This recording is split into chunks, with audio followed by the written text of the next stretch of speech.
Hello guys, तो कैसे हैं आप लोग। इन दिस वीडियो आज हम बात करने वाले हैं बोरुटो मांगा के बारे में।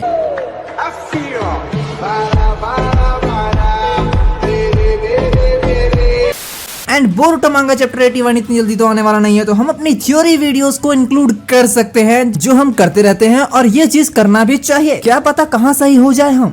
देखा जाए तो नारुतो के डेथ के बाद अब होकागे कौन बनेगा, ये बहुत बड़ा सवाल है, क्योंकि नारुतो इतनी जल्दी तो वापस आने वाला है नहीं। ये चीज खुद ही कावाकी ने भी कंफर्म की है। बोरुटो चैप्टर 80 के अंदर कावाकी ने कहा था कि मैं नारुतो को तब तक बाहर नहीं निकालूंगा जब तक बोरुटो एंड कोड मर नहीं जाते हैं, उनके डेथ नहीं हो जाती है, तब तक कावाकी नारुतो एंड हिनाटा को नहीं निकालने वाला है। और टाइम स्किप के बाद भी ऐसा कुछ नहीं होने वाला है, नारुतो नहीं निकलने वाला है। आप कीजिएगा, ये ठीक नहीं हो रहा सर, आप गलत कर रहे हैं सर। मैं गलत नहीं कर रहा हूँ। देखिए मैं खुल के बोल रहा हूँ सर, सॉरी क्षमा चाह, लेकिन आप गलत कर रहे हैं सर। वो भी एंड तक, वरना फर्स्ट एपिसोड के इस सीन के अंदर कावाकी बोरुटो को ये नहीं कहता कि मैं तुम्हें वहीं भेजूंगा जहां मैंने 7th होकागे को भेजा है। ये तो कंफर्म है कि बोरुटो के एंड तक नारुतो निकलने वाला नहीं है। बाबली फ्री का पागल वागल हो गया, क्या बातें कर रहा है। अब थोड़ा प्रेजेंट में आते हैं। प्रेजेंट के अंदर इस वक्त 7th होकागे की जगह लेगा कौन। पहला सासके जो 7th होकागे की जगह नहीं ले सकता है। पहली बात, वो शैडो होकागे है। शैडो होकागे कभी भी होकागे नहीं बन सकता है, क्योंकि वो शैडो होकागे है। भाई मेरी बात सुनो, कोनोहा विलेज को शैडो होकागे की जरूरत हमेशा से पड़ी है। शैडो होकागे की जगह कोई छोटी मोटी बात नहीं है, क्योंकि शैडो होकागे एक ऐसा बंदा होता है जो होकागे को ही प्रोटेक्ट करता है, बट उसका वे थोड़ा अलग होता है। शैडो होकागे विलेज को बाहरी खतरों से बचाता है। शैडो होकागे विलेज को तब बचाता है जब होकागे नहीं होता है। शैडो होकागे विलेज पर खतरा आने से पहले ही विलेज को इन्फॉर्म करता है। इतने सारे काम जो एक विलेज के अंदर होकागे रहकर नहीं कर पाता है, वो चीज या वो काम शैडो होकागे करता है।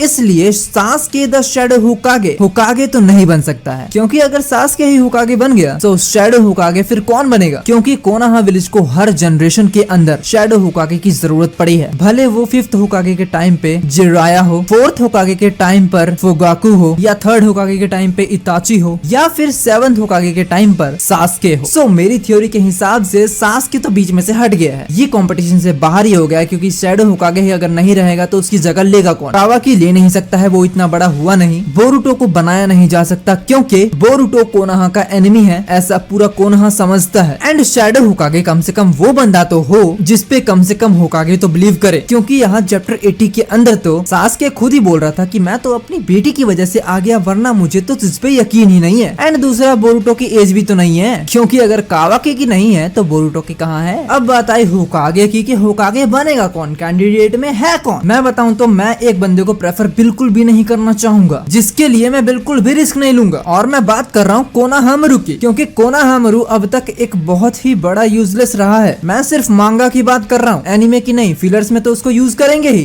बोरुटो मांगा के अंदर कोनोहामारू इतना यूजलेस बंदा रहा है कि मैं इसको बिल्कुल भी प्रेफर नहीं करने वाला हूँ होकागे के लिए। ये क्या बात करता है यार।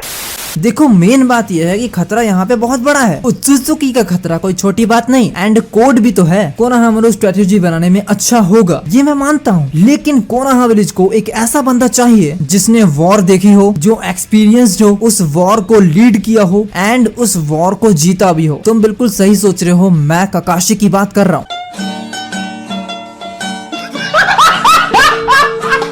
क्योंकि ककाशी जैसा लीडर या कहूँ होकागे कोई नहीं है। हमने उसे जाना है अच्छे तरीके से, वो वॉर में भी बढ़िया था, प्लानिंग में परफेक्ट, एंड सिग्मा भी। बाकी रही बात कोनोहामारू की, तो कोनोहामारू भाई तू कभी और बन जियो होकागे, जब नारुतो आ जाए 15-20 एपिसोड के लिए होकागे बन जाइए, क्योंकि मुझे लगता है किशिमोटो 4th होकागे की लेगेसी को जरूर यूज करेगा, जैसा कि हम लोगों ने देखा था मिनाटो के टाइम पर। जब मिनाटो द 4th होकागे मर जाता है तो 3rd होकागे उसकी जगह लेता है। एंड मैं चाहूंगा सेम तरीका वही अप्लाई हो जैसा कि उस टाइम पर हुआ था या उस जनरेशन में हुआ था, कि अगर 4th होकागे नहीं है तो 3rd होकागे को लिया जाए। उसी तरीके से यहाँ पर 7th होकागे एक तरह से मर गया है तो 6th होकागे को लिया जाए, और ये नंबर भी मैच कर रहा है, 3rd and 6th। ककाशी is the best होकागे for the village for this time, क्योंकि मुझे लगता है कि अब कोड का आर्क सीधा वॉर के साथ ही स्टार्ट होने वाला है। और ये चीज तुम जानते हो कि कोड इस बार रुकने वाला नहीं है, इस बार कोड धावा बोलेगा। वेल साकुरा के बारे में क्या ख्याल? ऐसे नहीं कहते यार, यार किसी की वाइफ है वो मर जाएगी, दिक्कत हो जाएगी यार खामखा तुम। मैं नहीं चाहता कि सास्की अपनी फैमिली में किसी को लूज करे, इस वजह से मैं चाहूंगा कि ककाशी ही बने। सुनाडे अलग लेवल थी क्योंकि उसका लेवल थोड़ा 106 तक का था।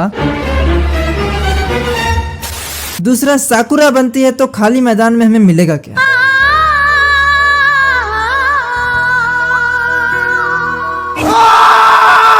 अब बात करते हैं साकुरा उचिहा की बेटी सारडा उचिहा की। सारडा उचिहा वो फर्स्ट पर्सन है जिसने बहुत ही कम उम्र में मंगेक्यू शारिंगान को एक्टिवेट कर लिया है। सारडा उचिहा के मंगेक्यू शारिंगान कुछ अलग तरीके से एक्टिवेट हुई है, लेकिन थोड़ा सिमिलर भी था। अभी तक जो मंगेक्यू शारिंगान एक्टिवेट हुई है, भले वो मादरा की हो, इताची की हो या ओबिटो की हो, इन सभी की मंगेक्यू शारिंगान हेट रेट के बेस पर एक्टिवेट हुई थी। एग्जाम्पल के लिए सास्के को लूं तो इताची के मरने के बाद कोनोहा के लिए सास्के के मन में बहुत बड़ा हेट रेट क्रिएट हुआ था और उस हेटरेड की वजह से सास्के की मंगेक्यू शारिंगान एक्टिवेट हो गई थी। यहाँ पर सास्के ने इताची को खो दिया था, ये भी बहुत बड़ा रीजन था। सारडा के केस में थोड़ा सा अलग है। सारडा का बोरुटो को खोने का डर और बोरुटो के लिए लव, सारडा के केस में ये दो वजह थी जिसकी वजह से सारडा की मंगेक्यू शारिंगान एक्टिवेट हुई। लेकिन क्या लगता है सारडा इज़ानागी या इज़ानामी पे कंट्रोल कर पाएगी कभी? पहले इसमें डाउट करने वाली तो कोई बात है नहीं, क्योंकि सारडा ने मंगेक्यू शारिंगान इतनी छोटी उम्र में ही एक्टिवेट कर ली। सो ये कोई बड़ी बात नहीं होनी चाहिए सारडा के लिए। बट मेन प्रॉब्लम ये है कि इज़ानागी या इज़ानामी के बारे में सारडा को कौन बताएगा, क्योंकि सास्के तो पहले से ही डरता है। शारिंगन के बारे में सारडा ने पूछा था सास्के से, लेकिन उसने कोई जवाब नहीं दिया। सास्के ने सारडा को बोला था कि बाद में बताऊंगा, और सास्के ने सारडा को कभी बताया नहीं मंगेक्यू शारिंगन होती क्या है। अब मंगेक्यू शारिंगन सारडा के पास एक्टिवेट हो चुकी है तो हो सकता है सास्के बता दे, लेकिन अगर सास्के इज़ानागी या इज़ानामी के बारे में सारडा को बताएगा तो सास्के को सारी के सारे उचिहा की हिस्ट्री बतानी पड़ेगी उसे, क्योंकि सब कुछ फाइट में ही यूज की गई है, भले वो सास्के वर्सेस डांजो हो या फिर इताची वर्सेस काबुटो। सारडा इज़ानागी तो नहीं बट इज़ानामी जरूर सारडा मास्टर करे, क्योंकि इज़ानामी एक ऐसा गेंजुत्सु है जिसके अंदर कोई फंस गया तो उसका बाहर आना बहुत ज्यादा मुश्किल है, और ये इज़ानामी सारडा का बहुत बड़ा वेपन बन सकता है अगेंस्ट कावाकी। मैं ईडा या डायमोन की बात करूंगा नहीं, क्योंकि वो दोनों ही अलग लेवल पे हैं। गॉड ऑफ उजुत्सुकी का ब्लड उनके अंदर है, सो नो डाउट वो दोनों आसानी से इज़ानामी को डिस्ट्रॉय कर देंगे। बट कावाकी नहीं, कावाकी भले एक उजुत्सुकी है, कावाकी किसी भी जुत्सु को एब्जॉर्ब कर सकता है, लेकिन गेंजुत्सु को नहीं। कावाकी इज़ानामी में आराम से फंस जाएगा और उसके निकलने में बहुत मुश्किल होगी। बाकी सारडा के मंगेक्यू शारिंगन की पावर की बात की जाए तो जहाँ तक मेरा ख्याल है उसके पास भी अमातेरासु ही होगा, क्योंकि सारडा के अंकल के पास भी अमातेरासु था एंड सारडा के डैड के पास भी अमातेरासु था। सो हो सकता है 90% पॉसिबिलिटी है कि सारडा के पास भी अमातेरासु ही होगा। वेल आज के लिए बस इतना ही गाइस, मिलते हैं नेक्स्ट वीडियो में। इस चैनल को सब्सक्राइब करो, बेल आइकन जरूर दबा देना। Thank you for watching guys, मिलते हैं नेक्स्ट वीडियो में।